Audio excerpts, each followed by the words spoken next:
The rain had not stopped since early morning, washing over the dark stone walls of Stonehill Manor in the quiet valley of Silver Falls, New York. Grace Sinclair stood by the tall window of the drawing room, half hidden behind the heavy drapes, watching her cousin Blair practice a soft, melodic laugh in front of the glass. It was a beautiful laugh, carefully timed to sound sweet and unforced, the exact kind of laugh meant to impress a wealthy visitor. Grace had heard her cousin practice it all week, until she could repeat the sound in her sleep, along with the constant stream of sharp demands from her aunt. Her aunt's voice always seemed to find her whenever she tried to find a quiet corner, filling the old house with endless instructions that left Grace with no time for herself. "Grace, the fire in the west sitting room is burning low.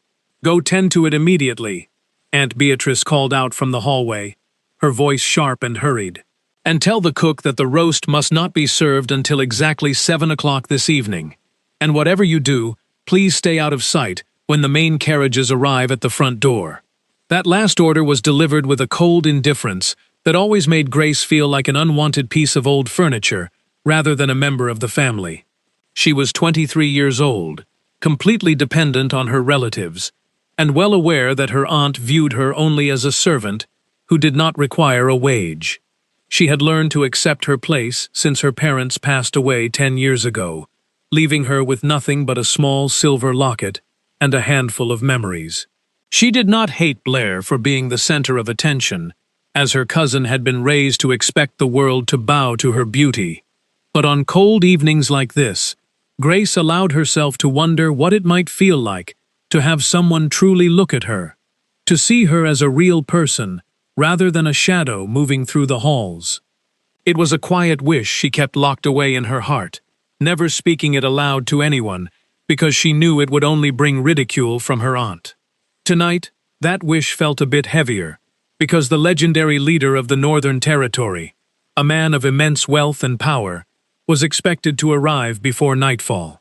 Rumors had filled the small town for 2 weeks that he was looking for a wife, and Uncle Arthur had spent 3 days polishing the family silver to a bright shine.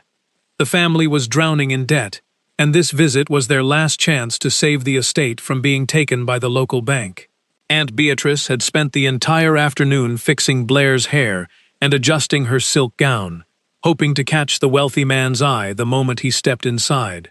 No one asked Grace for her opinion on the matter, and she preferred it that way, keeping her head down as she finished her chores in the damp corridors. She told herself she was simply glad to be useful, though a small spark of curiosity made her wonder what the grand visitor would look like up close.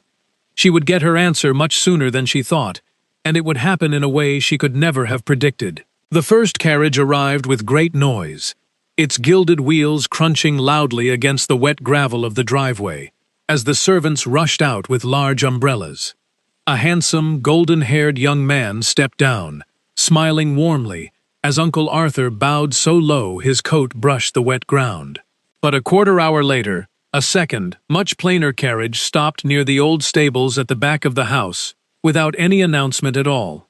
A man stepped down into the mud, wearing a simple dark coat and plain leather boots that showed he had traveled a long distance through the rough country roads. He had striking white hair that caught the dim lamplight, and his skin was remarkably pale, almost like smooth stone under the evening sky. Grace had been sent out to fetch a misplaced lantern from the stable yard, and nearly walked right past him in the downpour. Just as she approached, a sudden flash of lightning cracked across the sky, causing the lead carriage horse to rear up in terror, nearly breaking its leather straps. The white-haired man stepped forward without a second of hesitation, his movements incredibly fast, yet completely smooth, as he reached out to touch the animal's neck. He whispered something low and steady into the horse's ear, and the frightened beast calmed down instantly, lowering its head as if it recognized a master. Grace watched in silence, surprised by how easily he had handled the massive animal without using any force at all. "You have a very quiet way with them," Grace said, stepping out from under the wooden awning so her umbrella could cover his shoulders. He turned to look at her, and she felt her breath catch slightly as she met his gaze for the very first time. His eyes were a pale, clear gray that seemed to catch the light even in the darkness of the stormy yard, holding a calm intensity that made her feel instantly noticed. It was a strange feeling, as if he were looking past her plain dress and seeing straight into her thoughts with perfect clarity. "Animals do not like to be forced into submission," the man replied, his voice low and steady, carrying a calm rhythm that matched his movements. "They only need to know that the person holding the reins is completely unafraid of the storm around them." It was an unusually thoughtful remark for someone who appeared to be a mere traveling servant, but Grace found herself liking the quiet confidence in his tone. He did not look toward the grand lights of the main house to see if anyone important was watching his kind action, which set him apart from the other men she knew. "You must be new to the master's household," Grace said, tilting her umbrella a bit higher to shield his white hair from the blowing wind. "I know most of the people who travel through these parts, but I have never seen you in Silver Falls before tonight." A small, guarded smile touched his lips, disappearing almost as quickly as it had appeared, though his gray eyes remained fixed on her face. "I am new to many things in this region," he said softly, bowing his head just a fraction. "My name is Gideon Montgomery, and I have the duty of managing the master's letters and his daily paperwork." "I am Grace Sinclair," she said, offering a small, polite bow of her own, a habit her mother had taught her long ago, to show respect to everyone, regardless of their wealth. "I hope your journey through the valley was not too difficult, as the mountain roads have been thick with mud since Tuesday afternoon." "The roads were manageable," Gideon said, his pale fingers resting lightly on the carriage door. "And the welcome here already promises to be far more interesting than the journey itself." Grace let out a genuine laugh, a clear, bright sound that she did not try to hide or practice like her cousin Blair's musical giggles. "I would not expect too much excitement if I were you, Mr. Montgomery, as we are a very quiet and ordinary household." "I have often found," Gideon murmured, his gray eyes shining in the dark, "that the most ordinary houses hide the most extraordinary treasures, if one takes the time to look closely." He gave her another short bow and turned to lift a heavy wooden chest from the back of the carriage, leaving Grace to walk back inside with a strange, warm feeling in her chest that she could not quite explain. Dinner that evening was a long, loud performance that Grace watched from her usual place at the very bottom of the long wooden table. Blair sat directly next to the golden-haired guest, Liam Foster, whom everyone believed to be the wealthy ruler of the northern lands.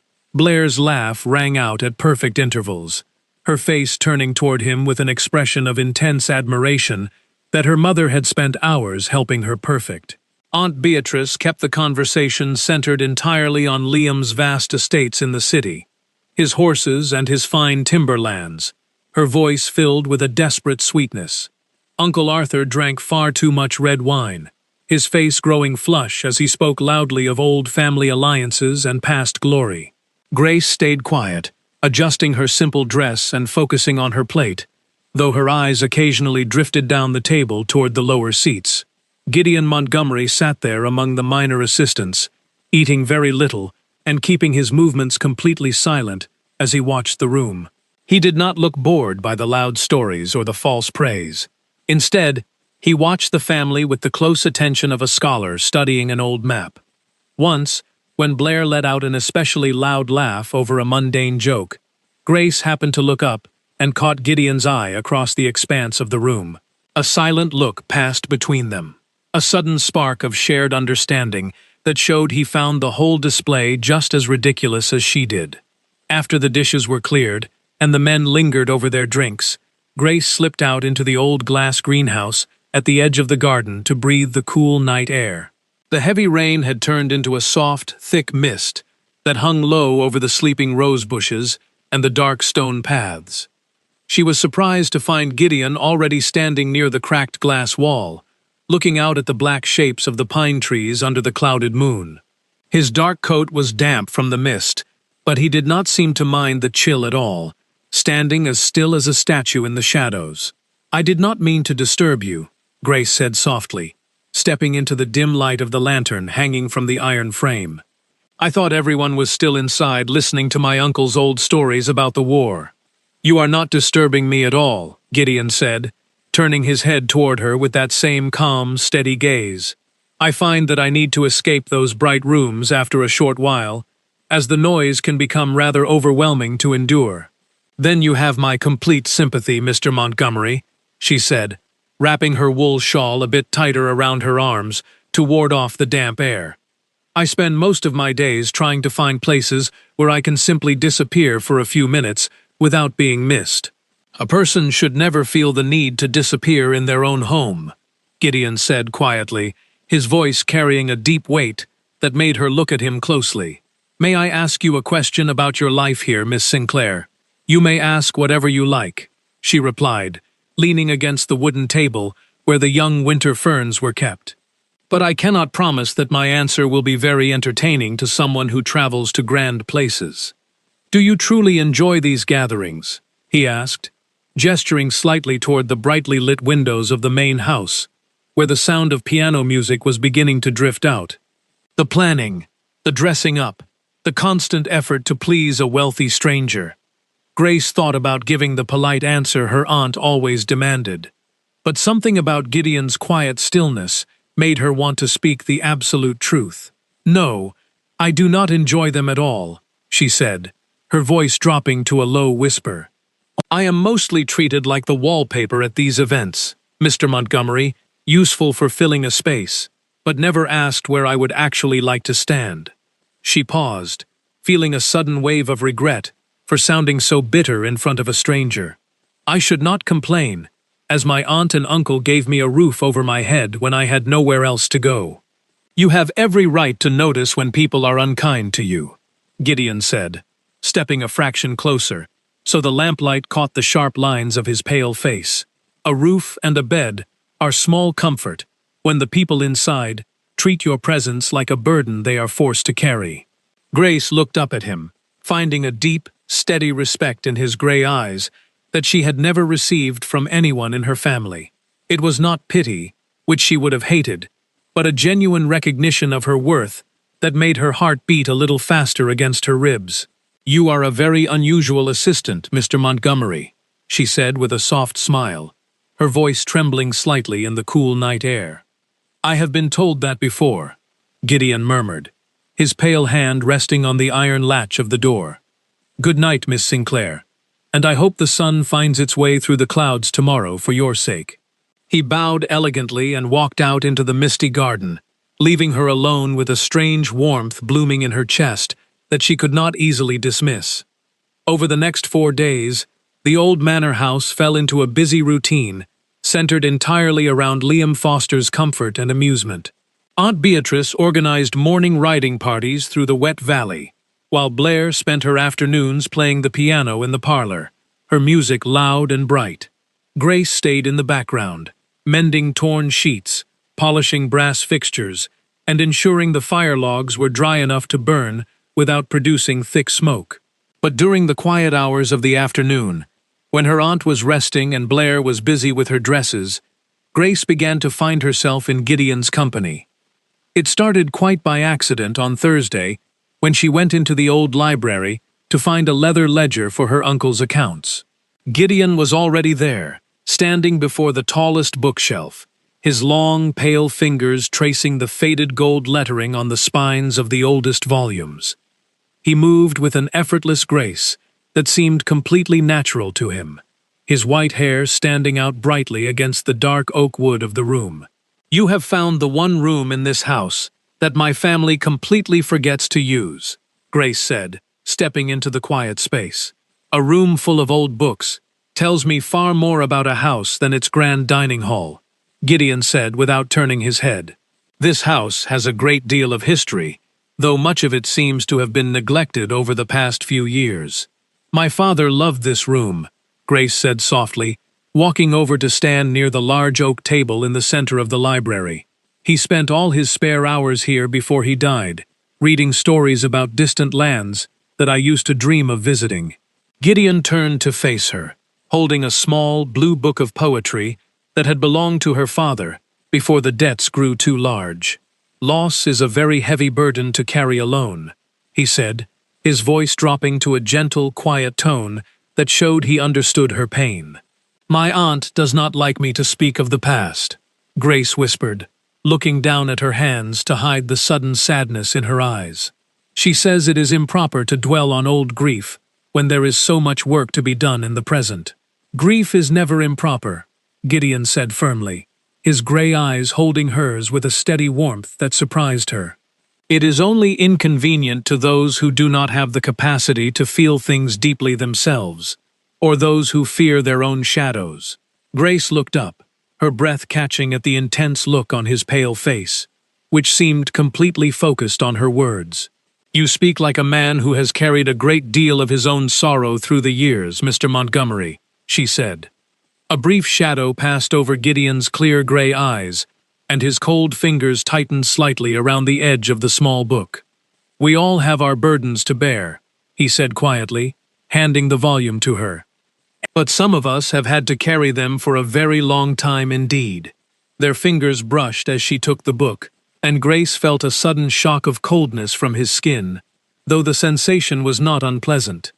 It felt like the crisp air of a winter morning, steady and clear, leaving a lingering tingle on her skin long after he drew his hand back.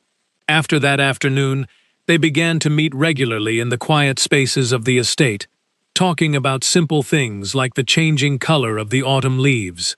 They spoke of the quiet beauty of the river that ran through the edge of the town, and the old legends of the people who had lived in the valley before the towns were built. One afternoon, they met in the small stone tool shed at the back of the orchard, where Grace had gone to escape a sudden downpour of cold rain. Gideon was already there, sharpening an old iron shears with slow, deliberate strokes that made no sound at all in the small space. "I did not think an assistant would spend his time doing manual labor for the stables," Grace said, sitting on an overturned wooden crate. "I like the quiet of manual work," Gideon replied, setting the tool down on the bench. "In the grand houses of the city, there is never any true quiet, only the constant noise of ambition and greed. A wealthy house must be very exhausting to live in," she said, watching the rain beat against the small glass pane of the shed window. "You have no idea how exhausting it can be," Gideon murmured, a dry, bitter edge touching his voice for a single second before he smiled. "But being here, in this quiet valley, has turned out to be far more peaceful than I had ever hoped." Grace stayed silent, listening to the steady rhythm of the rain outside and feeling completely safe in the small room with the white-haired man. She realized with a sudden start that she had told Gideon more about her true feelings in 4 days than she had told her own family in 10 years. She did not know that her honest words were touching a heart that had been cold for centuries, or that her gentle smile was breaking down a wall of deep distrust. Gideon watched her with a growing tenderness that he had not allowed himself to feel in a very long time, his gray eyes reflecting a quiet devotion that grew stronger with every hour they spent together. The quiet peace of those afternoon meetings was shattered on Friday morning when a courier arrived at the front door with an urgent letter for Uncle Arthur. Grace was working in the main hallway, scrubbing the dark wood of the staircase, when she heard her uncle's voice rise in a sudden shout of panic from the study. The door was half open, allowing her to hear every word of the conversation between her aunt and uncle as they argued over the letter. $50,000, Uncle Arthur groaned, his voice shaking with a deep terror that made Grace stop her work instantly. "The bank demands $50,000 by the end of next week, or they will take the entire estate and leave us with nothing." "Keep your voice down," Aunt Beatrice hissed, her tone sharp and desperate. "Do you want the servants to hear that we are completely ruined before the match is made? Liam Foster must propose to Blair before the week ends, or we will be sleeping in the streets of Silver Falls by winter." Grace stood perfectly still on the stairs, her fingers tightening around the damp cloth as she realized the true danger her family was facing. This visit was not just about finding a wealthy husband for Blair. It was a desperate attempt to save their home from total ruin. She understood now why her aunt was so focused on pleasing the golden-haired guest, and she felt a sudden chill in her stomach as she thought of her own future. If the estate was lost, she would have nowhere to go, as her aunt would surely cast her out the moment the money ran out. She also realized, with a heavy heart, that her growing feelings for Gideon Montgomery were completely dangerous and foolish. He was only a poor assistant who earned a small wage, and he could do nothing to help her family escape the massive debt that threatened to destroy them. She could not afford to dream of a life with a man who had no fortune, not when her entire world was about to fall apart around her. She said nothing to anyone about what she had overheard, but her movements grew slower and her face more serious as she went about her daily tasks. That evening she found herself in the long conservatory at the back of the house, where the old piano sat among the dying ferns and large potted trees. Believing herself to be completely alone, she sat down on the wooden bench and began to play a soft, slow melody that her mother had taught her when she was a little girl. She faltered over a difficult section near the middle, her fingers slipping on the cold ivory keys, as a sigh escaped her lips. "Please, do not stop playing," a low voice said from the doorway, and she turned to see Gideon standing in the shadows, his white hair catching the dim moonlight. "That is a very beautiful piece of music, Miss Sinclair, and you play it with a great deal of feeling." "My fingers are cold tonight, Mr. Montgomery," Grace said, her hands dropping to her lap as she tried to hide her trembling. "And I am not very good at this piece, as I have not had the time to practice properly for many months." "You play with honesty," Gideon said, stepping into the room with that silent, smooth stride that always amazed her. "And that is far better than the perfect, empty notes I usually hear in the grand parlors of the city." He came to stand beside the piano, his pale skin appearing almost silver under the moonlight that filtered through the large glass ceiling above them. "Grace," he said, using her first name for the very first time, his voice low and intense. "I find that I think of you far more than a man in my simple position has any right to think of a lady." She should have turned away, should have reminded him of the great distance between a poor companion and a traveling assistant who had nothing to give. But looking up into his pale gray eyes, she found herself saying, "I think of you as well, Gideon, far more than is wise for either of us." He reached out, his cold fingers brushing against her cheek with a tenderness that made her heart stop, his touch sending a deep wave of warmth through her body, despite the chill of his skin. For a long, quiet second, they stood close together in the shadows of the old trees, the rest of the world completely fading away as he leaned down toward her. But before his lips could touch hers, the sharp sound of Blair's voice echoed down the nearby hallway, her loud laughter breaking the magic of the moment instantly. Grace stepped back quickly, her face burning with a sudden flush of heat as Gideon drew his hand away, his expression turning cold and neutral as he stepped back into the deeper shadows. "Good night, Miss Sinclair," he murmured softly, turning to walk out before her cousin could enter the room, leaving Grace alone with a trembling heart and a deep, painful longing. The next morning, Aunt Beatrice announced that a grand autumn ball would be held at Stonehill Manor at the end of the week to honor their special guests. It was a desperate move, funded by the last of Uncle Arthur's hidden savings, meant to force Liam Foster into making an official proposal before the bank's deadline arrived. The entire house became a whirlwind of preparation, with servants scrubbing floors, hanging heavy boughs of pine, and polishing the grand brass chandeliers until they shone like gold.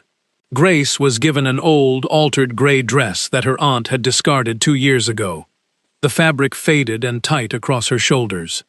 She did not care about the plainness of her clothing, as she had no desire to be noticed by the wealthy townspeople who would be filling the ballroom that evening. She spent the afternoon helping Blair prepare, combing her cousin's dark curls and fastening the expensive pearl necklace around her neck with steady hands. "Tonight change everything, Grace," Blair said, looking at her reflection with a proud smile. "The master will surely ask for my hand before the music ends, and we will finally leave this cold valley behind for a grand house in the city." Grace offered a gentle smile, keeping her thoughts to herself as she finished the final adjustments to her cousin's expensive silk gown. When the music began and the guests started to arrive, Grace took her place near the back wall of the grand ballroom, standing in the shadows where her aunt had ordered her to stay. The room was filled with the bright light of 100 candles, the warmth of the fire, and the loud chatter of wealthy families dressed in their finest velvet and lace. Blair was already dancing with Liam Foster, her face bright with a perfect, practiced joy that drew smiles from everyone who watched them move across the polished floor. Grace watched them for a short while, feeling a deep sense of isolation that always came over her during these grand family events. Her quiet watch was interrupted when a tall figure stepped out of the crowd and came to stand directly beside her, his presence immediately bringing a strange coolness to the air.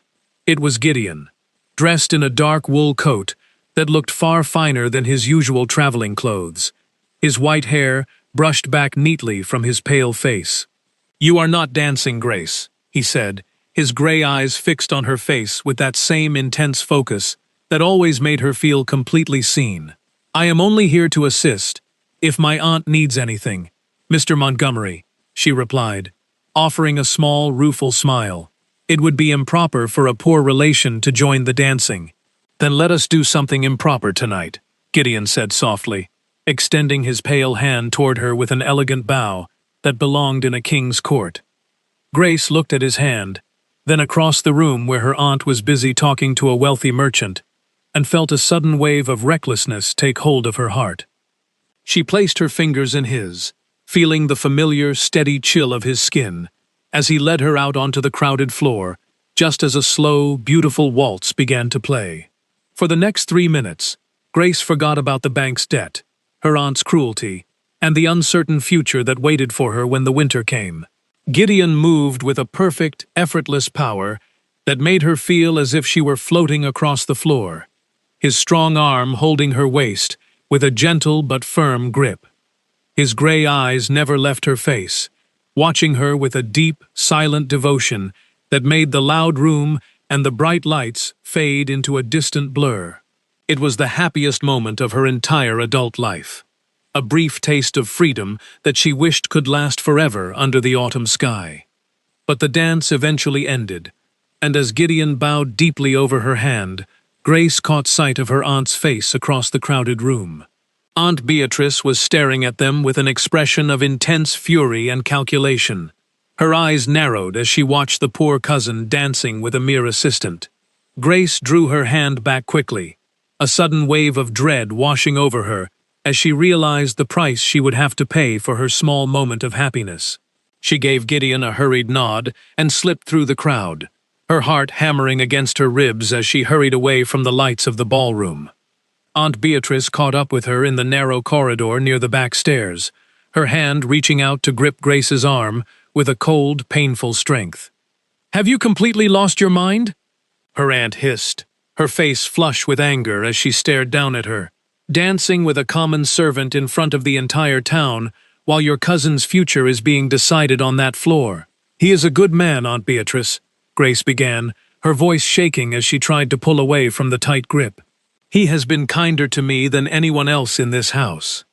He is a penniless clerk, and you are a fool if you think his kindness matters in the real world," Aunt Beatrice said coldly, her eyes flashing with a cruel purpose. "Do you understand that we lose this house next week if Liam Foster does not propose? I will not have you causing a scandal with a servant while we are trying to save ourselves from ruin. Tomorrow morning, you will pack your bags and take the coach to your great-aunt's farm in Ohio. She needs someone to scrub her floors and tend to her sick cattle, and she will not tolerate any romantic nonsense from a dependent girl." Grace felt her breath catch as the words hit her like a physical blow, the final door of her small life slamming shut with a terrible finality. She knew her great-aunt in Ohio was a harsh, bitter woman who had driven away all her previous companions with her cruelty and constant complaints. Sending her there was a punishment meant to break her spirit completely, to ensure she would never again try to reach for something beyond her meager station. She turned away from her aunt without another word, her eyes burning with hot tears as she walked down the long hall toward the small study to fetch her aunt's discarded shawl. The study door was half open, a single lamp burning inside, and Grace was about to step in when she heard voices speaking in low, urgent tones from the shadows. It was Liam Foster's voice, but it lacked the warm, cheerful tone he used in the ballroom. Instead, he sounded respectful, almost fearful, as he spoke to someone else. "We cannot keep this game up much longer, Your Grace," Liam said, his words causing Grace to freeze completely in the doorway. "The Sinclair family is desperate for money, and the lady's aunt is pushing for an official offer before the week ends. They suspect nothing, but the deception is becoming too heavy to carry." "Let them wait," a second voice replied, and Grace felt a cold shock run through her veins as she recognized the low, steady rhythm of Gideon's voice. "I needed to see their true faces before I made myself known to this valley, and I have learned exactly what they value. They care nothing for the man. They only want the power and the wealth that comes with the title of the leader." Grace pushed the door open with a sudden force, her hand trembling against the dark wood as she stepped into the dim light of the room. Gideon turned to face her, his white hair catching the lamp's glow, his pale skin completely still as he met her furious gaze. Liam Foster stepped back instantly, bowing his head in a silent gesture of submission that proved he was not the master at all. "You are not an assistant," Grace said, her voice dropping to a whisper that carried a deep, painful anger that she could no longer contain.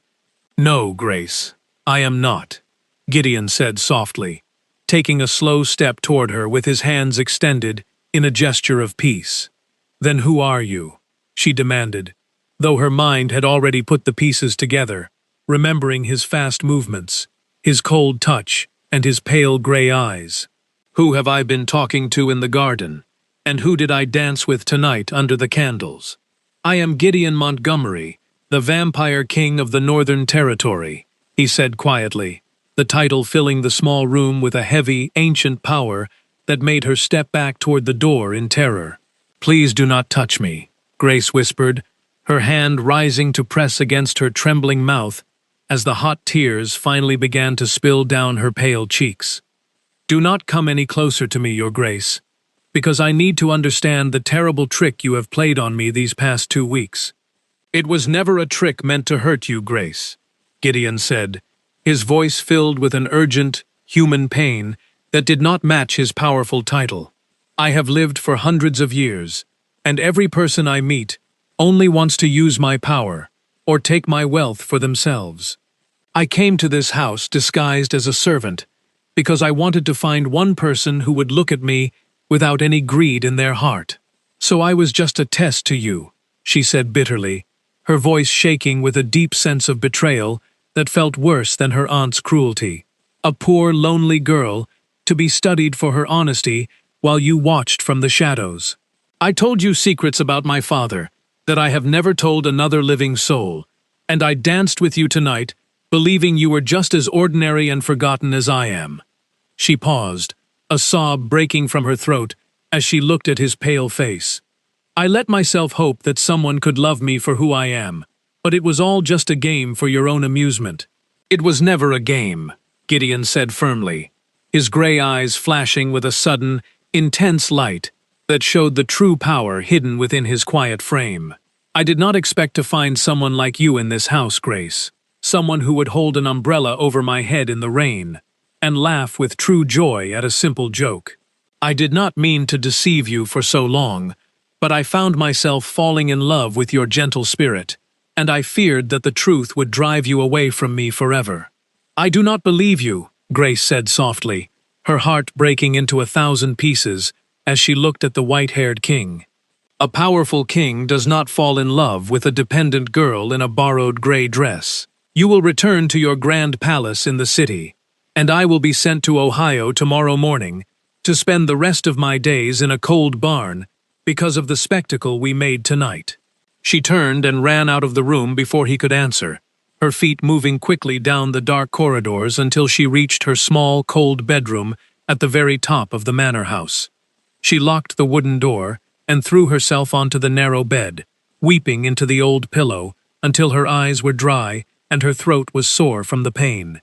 She felt completely foolish for letting her heart believe in a beautiful dream, realizing that the only man who had ever truly looked at her was a powerful creature of the night, who belonged to a world she could never part of. She stayed in her room all through the next morning, ignoring the housekeeper's knocks and the distant sound of her aunt's angry shouts from the floors below. She began to pack her small wooden trunk with her few plain dresses, preparing herself for the long, cold journey to Ohio that waited for her at dawn. Downstairs, the atmosphere in the manor had turned completely to ice, as the true identity of their guests was finally revealed to the entire family. Gideon had stepped into the main drawing room in his full regal attire, his presence commanding a terrifying respect that made Uncle Arthur drop his wineglass onto the Persian rug. Aunt Beatrice stood frozen in the center of the room, her face completely drained of color, as Liam Foster explained that the white-haired man beside him was the true ruler they had tried so hard to deceive. "I have watched this household for 2 weeks," Gideon said coldly to her aunt, "and I have seen the complete cruelty with which you treat your own blood while bowing to a title." "Your Grace," Aunt Beatrice began, her voice trembling violently as she tried to find a way to save herself from his cold anger. "We did not know. We only wanted to ensure that our family was provided for. Grace is a good girl, but she does not understand the ways of the world." "Silence," Gideon commanded, his low voice carrying a weight that made the old windows rattle slightly in their wooden frames. "You were preparing to send Miss Sinclair away to Ohio because she dared to show kindness to a man she believed to be a simple assistant. I will not allow her to be exiled from this house, nor will I allow you to treat her like a servant for another single hour." He turned to Uncle Arthur, who was shaking so hard he could barely stand against the back of his chair. "I am well aware of the $50,000 your family owes to the bank," the Vampire King said, lifting a sealed parchment document from his coat. "I have already paid the bill in full, and the estate now belongs entirely to me, though I have no desire to live in these rooms. The deed will be transferred into Grace Sinclair's name tomorrow morning, and she will be the sole mistress of Stonehill Manor for as long as she wishes to remain here." Aunt Beatrice let out a soft gasp of complete shock, her eyes wide as she realized that the poor cousin they had ignored for 10 years was now the owner of their entire world. "You will remain in this house only if she allows you to stay," Gideon continued, his gray eyes turning back toward the stairs. "And if I ever hear that any of you have spoken a single unkind word to her, I will ensure that your family faces the full ruin you so richly deserve." He turned and walked out of the room before anyone could answer, leaving the Sinclair family in a state of total, silent terror. Grace knew nothing of the grand reveal until the afternoon, when she finally came down the stairs carrying her small wooden trunk, ready to walk to the village coach station. She found her aunt and uncle waiting in the hallway, but instead of the usual harsh orders, they looked at her with an expression of deep fear and humility that made her stop in surprise. "Grace, my dear," Uncle Arthur said, his voice cracking as he stepped forward. "The master, the Vampire King, he has paid the entire debt, and the house is yours now. We hope you will allow us to stay in our rooms, and we promise we will never treat you poorly again." Grace stood perfectly still on the bottom step, her mind completely unable to process the words her uncle was speaking as she looked between her relatives. She realized that Gideon had used his immense wealth to save her family from total ruin, and that he had given her the ultimate freedom she had dreamed of since childhood. But her heart still carried the deep ache of his deception, and she knew that a grand house could not replace the trust that had been broken between them in the dark study. She walked past her silent family and out into the garden, her feet leading her toward the old glass greenhouse, where they had spent so many quiet hours talking about the world. Gideon was waiting for her there, standing among the green ferns, with his white hair catching the soft afternoon light that filtered through the misty glass. He did not look like a powerful king in that moment. Instead, he looked completely patient and humble, his gray eyes holding a deep plea for forgiveness as he watched her approach. "I do not ask you to forget what happened, Grace," he said softly, keeping his distance to respect her space. "I only ask that you allow me the chance to earn your trust honestly, as a man who loves you for your true heart, and not as a king who commands your obedience." Grace sat down on the old wooden bench, looking at the white-haired man who had completely changed her life with a single wave of his powerful hand. "You have given me a grand house, Gideon," she said quietly, her voice steady and clear in the peaceful room. "And you have saved my family from a terrible fate that would have destroyed us all. But I cannot marry a king simply because he has proven wealthy and patient. I can only give my heart to someone who will continue to see me plainly for the rest of my life. I will spend every day of my long life proving that to you, Grace," Gideon whispered, stepping forward slowly until he was kneeling on the stone floor before her. He took her hand in his skin still carrying that unique, steady coldness that now felt like a familiar comfort to her heart, his gray eyes completely clear and open. "I have lived for 500 years in the shadows of the world, but I have never found true light until I heard your laugh in the rain by the stables." A soft smile finally touched Grace's lips, the real, unpracticed smile that he loved so much, and she let him draw her closer into his arms, under the shelter of the glass roof. The deception was a painful memory, but the love that had grown between them was completely real, a deep bond that had survived the storm and the shadows of the old house. In the quiet of the afternoon, with the mist rolling over the distant mountains of Silver Falls, the Vampire King kissed her with a gentle, lasting devotion that needed no titles or secrets to be fully believed by the girl who had finally found her home. Looking out over the wide valley from the high stone balcony of the manor a year later, Grace watched the first golden leaves of autumn drift slowly down toward the river. Her white-haired husband stood close beside her, his cool arm wrapped around her waist to shield her from the crisp wind that blew from the northern peaks.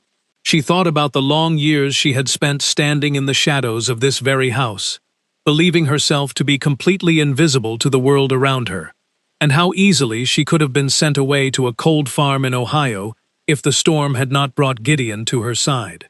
It was a strange, beautiful thing to realize that her life was no longer a series of chores to be finished or harsh words to be endured in silence. The future stretched out before them like a long, quiet road through the mountains, filled with the steady peace that comes when two hearts finally understand each other without any false masks. She knew there would still be challenges to face, as the townspeople would always look at the pale king with a mixture of awe and fear, and her own family would take time to fully learn the lessons of humility. But as she leaned her head against Gideon's shoulder, listening to the calm rhythm of the valley below, she knew that none of those distant troubles could shake the home they had built together in the quiet spaces. Some hearts are not won by grand, loud declarations or promises of endless gold, but by the slow, patient attention of someone who is completely willing to wait in the rain until the truth can stand entirely on its own merit.